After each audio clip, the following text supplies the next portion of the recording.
అందరికీ నమస్కారం. శ్రీనివాస్ చెప్పే కథలకు మీ అందరికీ స్వాగతం. ఇప్పుడు మనం వినబోయే హాస్య కథ రాంగ్ నెంబర్. రచన సింహప్రసాద్ గారు.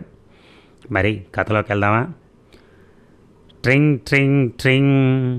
శ్రీలు, శ్రీలు, హలో హలో పాటలా పాడుతూ చేతులు కాళ్ళు తలా తిప్పుతూ వచ్చాడు బ్రహ్మానందం. అలా ఉన్నారేమిటి? పిచ్చి కుక్క కరిచిన వాడెవడైనా కరిచాడా? గాబరాగా అడిగింది శ్రీలక్ష్మి. నన్నెందుకు కరుస్తారో? Brahmanandam, the proud owner of a new telephone. అబ్బా, ఎన్నాళ్ళకి ఏడాది నుంచి ప్రయత్నిస్తుంటే ఇప్పటికి ఫోన్ కనెక్షన్ ఇస్తున్నారన్నమాట. ఇక నుంచి నేను ఆఫీస్కి వెళ్ళగానే ఇంటికి ఫోన్ చేయొచ్చును. నేను రావటం ఆలస్యం అయితే నువ్వు ఫోన్ చేసి కనుక్కోవచ్చు. గ్యాస్ కంపెనీకి ఫోన్ చేసి గ్యాస్ బుక్ చేసుకోవచ్చు. సూపర్ బజార్కి ఫోన్ చేసి సరుకులు పంపించమని చెప్పచ్చు. మా నాన్నగారికి ఫోన్ చేసి యోగక్షేమాలు కనుక్కోవచ్చు. ఓహ్, ఎన్ని ఉపయోగాలో! మన చుట్టుపక్కల వాళ్ళకి ఫోన్లు లేవు గనక నలుగురిలో మనకి స్టేటస్ కూడా పెరుగుతుందండి. అవునవును, మనకు బోల్డ్ అంత మర్యాద ఇస్తారు. టెలిఫోన్ డిపార్ట్మెంట్ నుంచి 2 వర్కర్లు వచ్చారు. టెలిఫోన్ ఎక్కడ ఉంచాలో కనుక్కొని చకచకా లైన్ లాగారు. అట్ట బాక్స్లోంచి పండు ఎరుపు రంగు ఫోన్ని బయటికి తీసి తుడిచి కనెక్షన్ ఇచ్చారు. అబ్బా, ఎంత ముద్దొస్తోంది! మురిసిపోయింది శ్రీలక్ష్మి. సరికొత్త మోడల్, చాలా బాగుంది. మీ నెంబరు 344-322 సార్. మేము వెళ్ళొస్తాం సార్ అన్నాడు ఒకడు. ఓకే, చాలా థ్యాంక్స్ ఓయ్, మంచి మోడల్ ఫోన్ తెచ్చిపెట్టారు. వెళ్తాం సార్ మళ్ళీ అన్నాడు.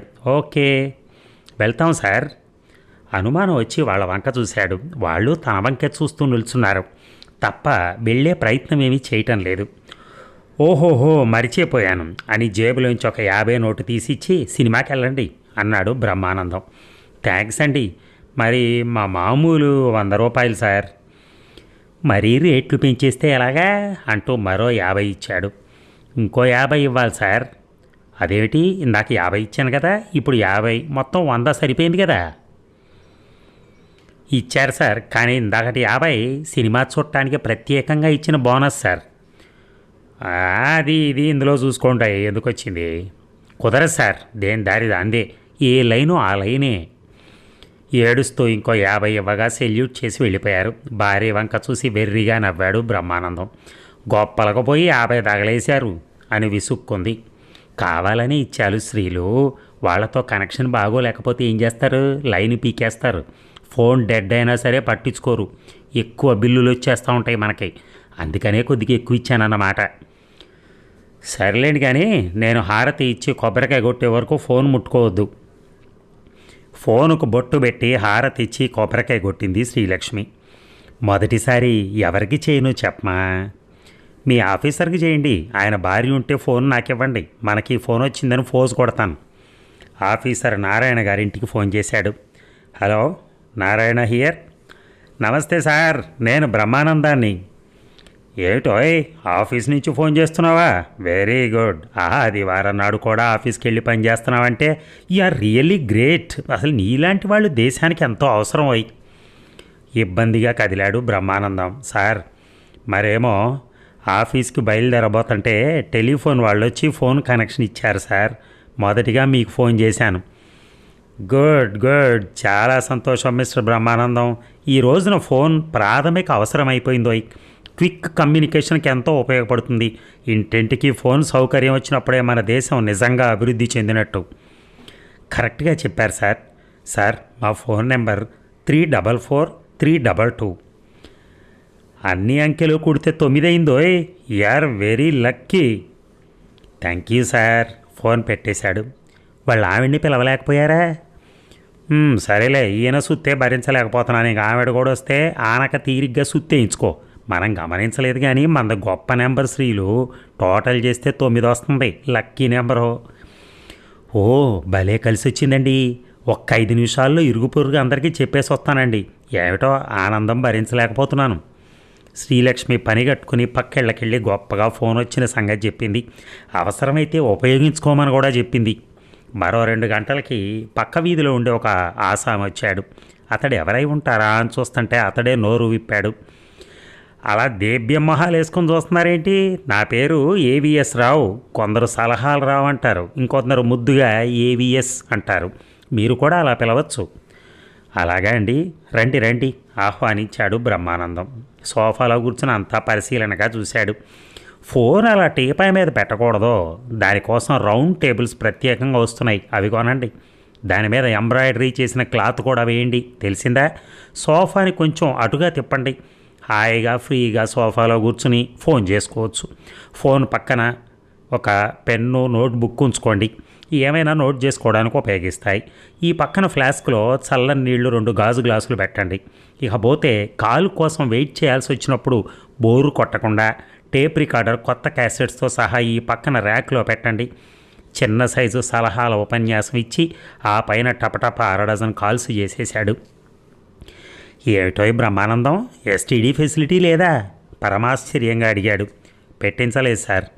చాలా పొరపాటు చేసావోయ్, వెంటనే పెట్టించేయి. నాబోటి వాళ్ళు ట్రంకాలు చేయడానికి వచ్చారనుకో, నువ్వు కాదనలేవు, బిల్లు పేలిపోతుంది. అదే ఎస్టీడీ ఉంటే తక్కువ బిల్లుతో బయటపడిపోతావు. అతడు మేలు కోరి చెప్తున్నట్టుగా చెప్పాడు. టీ తీసుకోండి అన్నయ్య గారు. శ్రీలక్ష్మి టీ కప్పుతో వచ్చింది. నేను టీ త్రాగనమ్మా, కాఫీయే త్రాగుతాను. ఇన్స్టెంట్ కాఫీ కలిపి తీసుకునిరా. గతుక్కుమని ముఖముఖాలు చూసుకున్నారు భార్యాభర్తలు. మా ఇంట్లో కాఫీ తాగమండి. త్రాగద్దు, నాలాంటి వాడి కోసం స్పెషల్గా తెచ్చి ఉంచండి. ఈసారికి టీతో అడ్జస్ట్ అయిపోతానులే. టీ కప్పు లాక్కున్నట్టుగా తీసుకుని మరీ త్రాగి, మరి ఒక్కెక్కడా ఎదురుగా ఉంచండి, మీరు చాలా పద్ధతులు నేర్చుకోవాలి ఇంకా అన్నాడు. ఒక్కపొడి డబ్బా ఇవ్వగా గుప్పెడు నోట్లో పోసుకుని వస్తాను మరి, బాయ్ బాయ్ అనేసి వెళ్ళిపోయాడు ఏవిఎస్. ఈయనెక్కడ దొరికాడే మన ప్రాణానికి? తలపట్టుకున్నాడు బ్రహ్మానందం. ఫోన్ కోసం వచ్చే వారి సంఖ్య పెరిగింది. కొంచెం ఇబ్బందిగా ఉన్నా సహించి సర్దుకుపోతున్నాడు. బ్రహ్మానందం దంపతులు బయట కనిపిస్తే చాలు అంతా మర్యాదగా పలకరిస్తున్నారు. అందుకని మహదానందంగా ఉంది కూడా. ఫోన్ మోగగా రిసీవర్ ఎత్తాడు బ్రహ్మానందం. నేను నరసాపురం నుంచి ఎస్టీడీలో మాట్లాడుతున్నాను. మీ ఇంటికి 3 ఇళ్ల అవతలున్న సుబ్బారాయుడు గారిని అర్జెంటుగా పిలుస్తారా? పిలుస్తానులే కానీ మళ్ళీ చేయండి. మళ్ళీ లైన్ దొరకదు కానీ పరుగును వెళ్ళి పిలవయ్యా, యువతల మీటర్ తిరిగిపోతుంది. అది కాదండి, నువ్వెక్కడ జిడ్డువయ్యా బాబు, వేగిరం పెళ్ళి వెళ్ళి పిలవయ్యా మగడ, యువతల మీటర్ తిరిగిపోతుంది. ఏంటి వెళ్తున్నానని చొక్కా దొడుక్కుంటూ లుంగితోనే పరుగును వెళ్ళి పిలుచుకొచ్చాడు. సుబ్బారాయుడు మాట్లాడి ఫోన్ పెట్టేశాక నన్ను వెంటనే పిలవద్దా, బోల్డ్ బిల్లు అయిందంట, కోపడుతున్నారు అని విసుక్కున్నాడు. బెక్క చచ్చిపోయాడు బ్రహ్మానందం.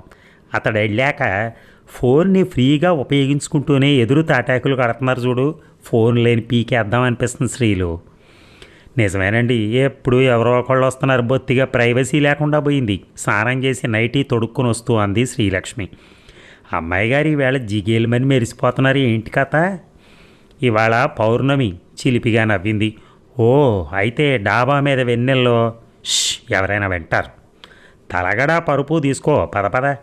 వెన్నెల్లో డాబా మీద పడుకుని హుషారుగా కబుర్లు చెప్పుకుంటూ ఉంటే క్రింద తలుపు చప్పుడైంది. అయిష్టంగానే లేచొచ్చి తలుపు తీశాడు. ఎదురింటి సుత్తివేలు లోపలికొస్తూ అరగంట నుంచి తలుపు బాతున్నాను అన్నాడు కంప్లైంట్ చేస్తున్నట్టు. అది మరి డాబా మీద పడుకున్నాం. రాత్రి 9 అవ్వలేదు, అప్పుడే డాబా ఎక్కేస్తే ఎలాగా? అర్జెంటుగా ఫోన్ చేసుకోవాల్సి వస్తే మాకెంత ఇబ్బంది అంటూ ఫోన్ తీసి ఒళ్ళో పెట్టుకుని డైల్ చేశాడు. మంచి మూడ్లో ఉండగా వచ్చి డిస్టర్బ్ చేసినందుకు తిట్టుకుంటూ నీరసంగా కూర్చున్నాడు బ్రహ్మానందం. హలో, నేనేరా, ఏంటి కబుర్లు? విశేషాలేం లేవు, బోరుగా ఉంటే ఫోన్ చేశాను. సినిమాలు ఏం చూసావు? ఇవాళ రేపు ఫ్యామిలీతో చూడదగ్గ సినిమాలు రావట్లేదురా, మరీ దిగజారిపోతున్నాయి అనుకో. అన్నట్టు రే, ఇండీసెంట్ ప్రపోజల్ అనే సినిమా వచ్చింది రోయ్, వెళ్దామా? ఫస్ట్ షోకి అయితే తెలిసిన వాళ్ళు ఉంటారా, సెకండ్ షోకి వెళ్దాం. కొన్ని సీన్లు యమరంజుగా ఉన్నాయంట. అడ్డు అదుపు లేకుండా సాగిపోతుంది అతడి సంభాషణ. టెలిఫోన్ వైర్ని అతని పీక చుట్టూ బిగించి చంపాలన్నంత కసిగా రగిలిపోతున్నాడు బ్రహ్మానందం. ఎట్టకాలకి ఫోన్ పెట్టేసి, అలా గుడ్లు అప్పగించి చూడకపోతే కూలింగ్ వాటర్ తెచ్చి వచ్చగా, ఇంట్లో మీ ఆవిడ లేదా అన్నాడు దబాయింపుగా. విసురుగా లేచి గ్లాసు నీళ్లు తెచ్చిచ్చాడు. నీ మూడు బాగున్నట్లేదు, రేపు కలుస్తాను అంటూ వెళ్ళగా దబీమని తలుపేసేశాడు. మర్నాడు ఉదయమే ఫోన్ మోగింది. భయపడుతూనే వెళ్ళి రిసీవర్ ఎత్తాడు బ్రహ్మానందం. ఆఫీసర్ నారాయణ గారు. మిస్టర్ బ్రహ్మానందం, మా ఇంట్లో కరెంట్ ఒక ఫేజ్ పోయిందోయ్. నువ్వు ఎలాగైనా వెళ్ళి లైన్ మ్యాన్ని వెతికి పట్టుకుని తీసుకొచ్చి లైన్ సరిచేయించాలోయ్. ఏసీ నడవకపోతే నా వైఫ్ ఇంట్లో ఉండలేదు. ఏమనుకోకుండా వెంటనే తీసుకొస్తావు కదా. ఇప్పుడే వెళ్ళి తీసుకొస్తాను సార్. అబ్బే ఏమనుకోను సార్, ఇట్స్ మై ప్లెజర్ అన్నాడు ఏడుపు మొహం పెట్టి. సంభాషణ విన్న శ్రీలక్ష్మి విరుచుకుపడింది. మీరు ఏమైనా ఫ్యూనా అలాంటి పనులు చేయడానికి? మీరు వెళ్ళొద్దు. స్వయంగా ఆయన చెప్పాక చేయకపోతే బాగుండదే, ఈ ఒక్కసారికి తప్పదు. మూతి 3 వంకర్లు తిప్పి లోపలికి వెళ్ళిపోయింది ఆమె. దేవుడా అనుకుంటూ లైన్ మ్యాన్ కోసం రోడ్డు మీద పడ్డాడు బ్రహ్మానందం. ఫోన్ మోగేసరికి బ్రహ్మానందం శ్రీలక్ష్మి కూడా అదిరిపడి భయంగా చూశారు. మళ్ళా ఆగిపోతే బాగుండని ఆశగా చూశారు. కానీ అది మోగుతానే ఉంది. అదురుతున్న గుండెలతో వెళ్ళి రిసీవర్ ఎత్తాడు. 344 322 ఏనా? అవును. మీ వీధి చివరి మలుపులో చెట్టు కింద ఉన్న ముష్టేశ్వరరావుని పిలవండి. ఏటి ఆఖరికి ముష్టివాడికి కూడా ఫోన్ కావాల్సి వచ్చిందా? ఎంత లోకు అయిపోయిందిరా బాబు. ఎంతక నువ్వు ఎవడివి నాయనా? వీరముష్టిని. ముష్టి వేషాలేస్తావేంట్రా ముష్టి? నేనేమైనా నంగిరి పింగిరి వాళ్ళలాగా అనిపిస్తున్నానేంట్రా నీకు? కబడ్దార్, కోపం వస్తే కబడ్డీ ఆడేస్తాను. అసలు మన స్టైలే వేరు రోయ్. ఇంకా చూస్తావేంట్రా? పెట్టే ఫోను కరిచేశాడు బ్రహ్మానందం. టకీమని పెట్టేశాడు అవతల అతను. ఇంకా లాభం లేదు బాబోయ్, ఈ ఫోన్తో నేను వేగలేను. ఏదో స్టేటస్ సింబల్ అనుకున్నాను కానీ మరీ ఎంత చీప్ అయిపోతాను అనుకోలేదు బాబోయ్. నాయనోయ్ మరేం చేద్దామండి? దిగులుగా అంది శ్రీలక్ష్మి. చెప్తా. మర్నాడు కుక్క పిల్ల అందించి గుమ్మంలో కట్టేసి కరిచే కుక్క ఉన్నది జాగ్రత్త అని పెద్ద బోర్డు గేటుకు తగిలించాడు. ఇక మనకి ఎలాంటి డిస్టర్బెన్స్ ఉండదు అని ఆనందపడుతుంటే ఫోన్ మోగింది. బ్రహ్మానందం గారేనా? కాదు, ఆనంద బ్రహ్మాన్ని, రాంగ్ నెంబర్ అని ఫోన్ పెట్టేశాడు బ్రహ్మానందం. అదండి, ఈ ఫోన్ వచ్చిన కొత్తల్లో నిజంగానే ఈ మొబైల్ ఫోన్ రాకుండా ఉన్న సమయంలో అప్పట్లో ఈ ల్యాండ్ లైన్లు ఉన్న వాళ్ళ ఇళ్ళకి నిజంగానే ఇలాంటి సీన్లే జరిగేవి. చాలా పక్కన ఇళ్ళకి వెళ్ళిపోవటం, ఫోన్లు చేసేయటం, వాళ్ళు నిద్రపోతున్నారని తెలుసుకోవడం, ముందు గదులు కూర్చుని 20 నిమిషాలు 25 నిమిషాలు మాట్లాడుతూ ఉండేవాళ్ళు. సో ఇలాంటివి అప్పుడు నేను కూడా చూశాను. అదే కథ దీంట్లో స్పష్టంగా మనకు అర్థమైంది. ఏదేమైనా మనకిప్పుడు అలాంటివి లేవు. ఎవరి మొబైల్ వాళ్ళు వేసుకుని డాబాల మీదకి వెళ్ళి మాట్లాడుకుంటున్నారు. ఏ గోల లేదు. Thank you very much.